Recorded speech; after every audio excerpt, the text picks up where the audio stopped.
All right, in this video we're going to talk about how you can search for an image based upon category, and that's under the images here. So obviously with the images selected we have every single thing that's in the library.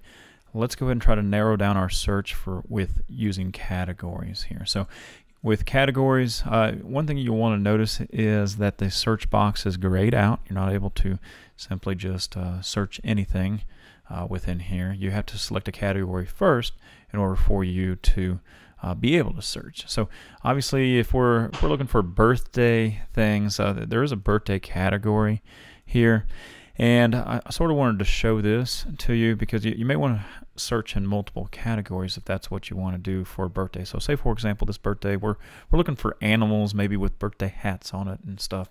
So let's go ahead and type in animal, and I'm going to hit the enter key and we're going to see what comes up. So it says 14 results based upon birthday, with animals here. So you do have 14 of them in that category.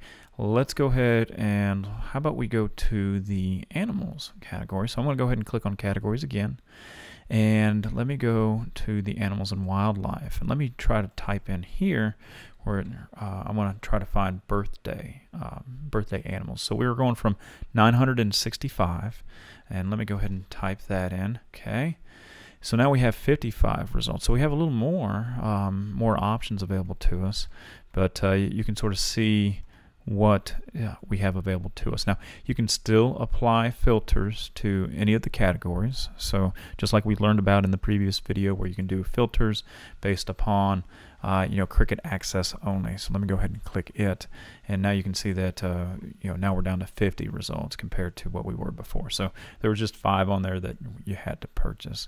But that's how you can narrow your results, finding by categories. You can even search within those categories so that you can really get the image that you're looking for.